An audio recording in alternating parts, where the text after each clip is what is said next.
मंडळी, स्वागत आहे आपल्या नवीन गाडीसाठी. एक छोटंसं गिफ्ट आलेलं आहे, पण ते खूप छान गिफ्ट आहे. पप्पांचे फ्रेंड आहेत ना, सायलेस काका, त्यांनी हे दिलेलं आहे काल जेव्हा पप्पा त्यांना गाडी दाखवायला घेऊन गेलेले तेव्हा. तर हे काय आहे, इसेन्स गाडीमध्ये जसं आपण MBPR वगैरे वापरतो ना त्या टाईपमध्ये आहे, पण तो त्याला सोलर पण आहे. इकडे सोलारची पण सोय आहे, तर सोलारवर ते चार्ज होईल आणि हा पंखा असा फिरत राहील असा. ओके. आणि हे जे दिसतंय आता कुमारने काय टाकलंस तू आणि मी उलटा करायचं राहतं. वुडन प्लेट आहे, वुडन प्लेटवर ड्रॉप. ही वुडन प्लेट आहे ना, त्याच्यामध्ये इसेन्स टाकायचा. आपल्याला जे काही एखादा इसेन्शियल ऑइल टाकू शकता किंवा कुठला फ्रॅग्रन्स असेल लिक्विड तर ते टाकू शकता. ह्याच्यासोबत एक आलेलं आहे ना, कुठं आहे ते, त्याला नाव नाही ना, हे कुठलं आहे ते नाव नाही आहे, पण वास खूप छान आहे. याला कामाची गोष्ट दिली. थँक्यू काका. श्री स्वामी समर्थ.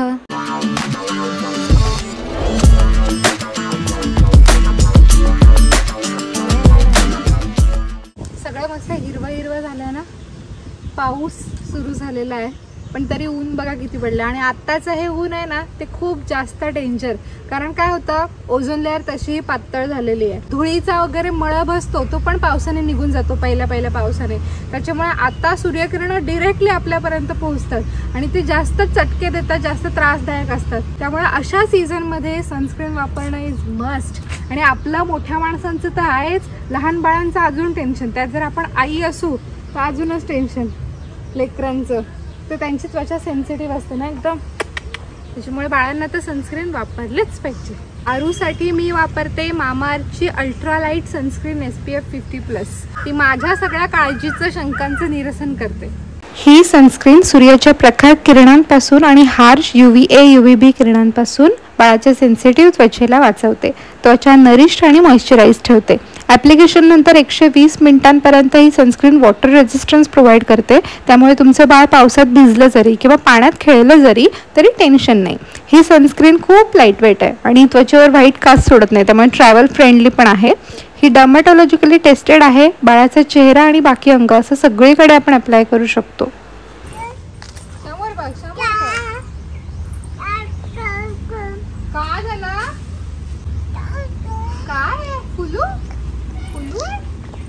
आरुडी पिल्लुडी, चला जाम खेळलो उन्हात, आता जाऊया आतमध्ये. हा तिकडे जायचो. ढेकलेली आंघोळ करायची आपल्याला. केस बघ कसे झाले, आज आपण केस धुया. आरूकडे शॅम्पू आहे की नाही मस्त, मामाअर्थचा शॅम्पू वापरते मी, मस्त आहे तो पण. यामध्ये आहे ओट्स, मिल्क आणि कॅलेंजुला. टॉक्झिन फ्री आहे आणि मेन म्हणजे टिअर फ्री फॉर्म्युला आहे. डोळ्यात जरी गेलं बाळांच्या तरी पण झोंबत नाही, त्याच्यामुळे आंघोळ करताना चिडचिड नसते आणि केस पण एकदम मऊसूत होतात, सिल्की सॉफ्ट. मामाअर्थचे प्रॉडक्ट्स ॲमेझॉन, फ्लिपकार्ट, नायका, पर्पल या वेबसाईट्सवरती आणि मामाअर्थच्या ऑफिशियल ॲप आणि वेबसाईटवरती अवेलेबल आहेत. तुम्ही माझं कुपन कोड वापरू शकता, समरू2024. त्याच्यामुळे मामाअर्थच्या ऑफिशियल ॲप आणि वेबसाईटवर तुम्हाला 20% डिस्काउंट भेटेल. डिस्क्रिप्शनमध्ये मी लिंक दिलेली आहे. सगळ्या आयांना माझं सांगणं आहे, खूप छान सनस्क्रीन आहे, तुमच्या बाळांसाठी नक्की ऑर्डर करा.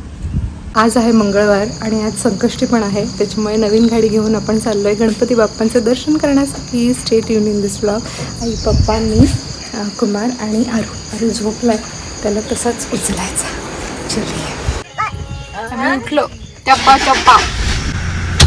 आज पप्पा ड्राईव्ह करतात, आज कुमार इकडे बसलाय. चलो उती झाला आपण. गणपती बाप्पा मोरया.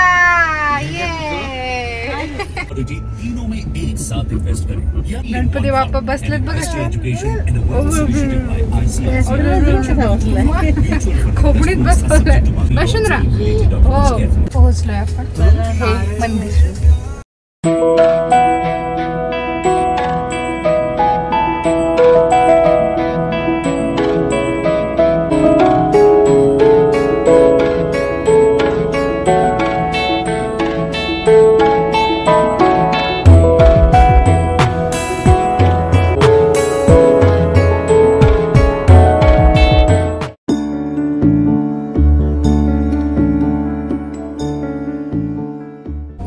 दर्शन झालं गणपती बाप्पांचं. गर्दी नव्हती संकष्टी असून पण. आज मंगळवार आहे आणि संकष्टी पण म्हणून योग आला. आणि आता आम्ही चाललेलो आहोत एक नवीन आपण घेतलेली प्रॉपर्टी आहे ती बघण्यासाठी. ती कुमार आणि पप्पांनी पाहिली, कुशलदादांनी पण नाही ना पाहिली.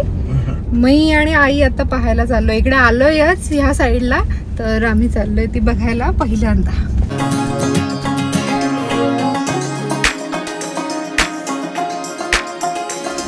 इकडे अभयारण्य, फणसाड म्हणून अभयारण्य आहे. तिथे एकदाच आलेली आहे मी. 10वीची परीक्षा झाल्यानंतर आम्ही मैत्रिणींचा ग्रुप आम्ही एका इंग्लिश स्पीकिंग कोर्सला जायचो तेव्हा. असंच सुट्टीमध्ये काहीतरी करायचं टाइमपास म्हणून. आणि त्या कोर्सची मला वाटतं हे आलेली इकडे, काय म्हणतात एक दिवसाची ट्रिप अशी आलेली इकडे फणसाड अभयारण्य. तेव्हा मी पाहिलंय. काय नव्हतं दिसलं आम्हाला अभयारण्यात, नुसते जाम चाललो काय दिसलं नाही. एखाद दुसरं काहीतरी दिसलं असेल पण ठीक आहे, मज्जा होती तेव्हा. साईबाबा, ओ साईबाबा कशा बसला आरू कशा बसला म्हणते. कुठे चाललो आपण? जाम झाडं आहेत ना, मस्त वाटते ना, गार वाटते.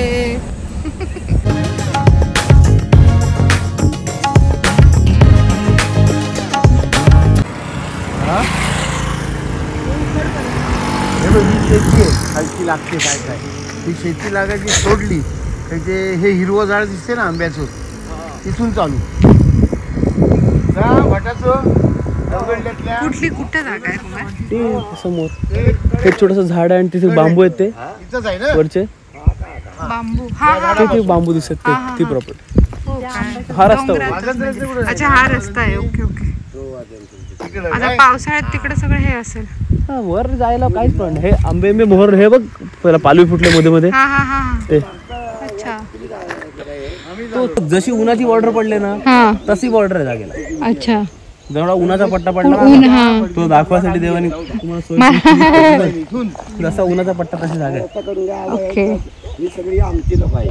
तो उन्हाचा पट्टा जो पडलाय साधारण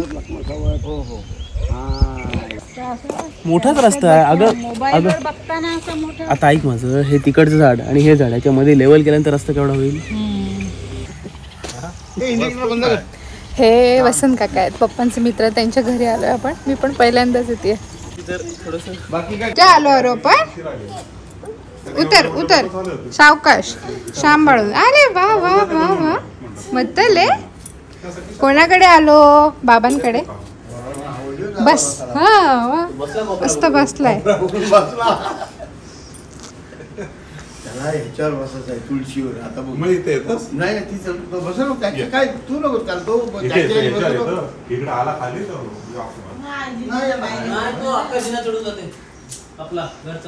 खाली पहिला पाय टाकेल मग उतरतो. आरूचे कपडे चेंज केले, एक ड्रेस मी सोबत ठेवला होता. हा त्याला कोळीबाईंनी दिलाय. त्या फिरायला गेलेल्या ना तेव्हा त्यांनी आणला आरूसाठी. गोव्याला गेल्या होत्या मला वाटतं, तिकडून आणलेला आहे. आजीने दिलाय ड्रेस. बाबू आजी आजी आजी आजी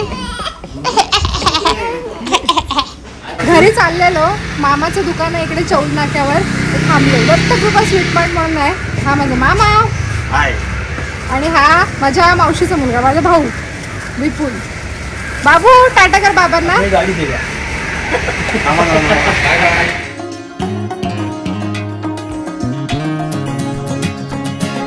बकुळ फुलांची माळ घेतली.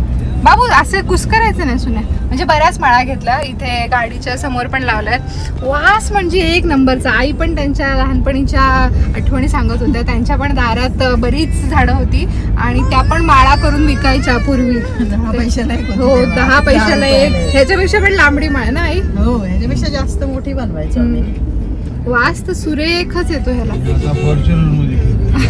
आणि आम्ही पण लहान होतो ना तेव्हा मी, माझ्या मामाची मुलगी, आम्ही पण जायचो वेचायला. सकाळी सकाळी पहाटे उठून एक टोप घ्यायचा आजीकडचा आणि जायचं. सगळी वेचायची आणि असे ताने तोडून आणायचे आणि दुपारपर्यंत तोच कार्यक्रम. नुसता माळा विणत बसायचं. ते घालायच्या नाही, नुसत्या विणायच्या आणि टाकीत टाकून ठेवायच्या. विणायच्या टाकीत टाकून ठेवायच्या. खूप दिवसांनी घेतली माळते, कारण खूप घेतलं, सतत घेतलं. कुमारने तेव्हा तू नव्हती. सुरेख वास. हा असंच बकुळीचं झाड आता आपल्या घरी पण लावलंय, पण ते मोठं व्हायला खूप वर्ष लागतील. सध्या तरी ह्यानेच आपण आस्वाद घेऊया.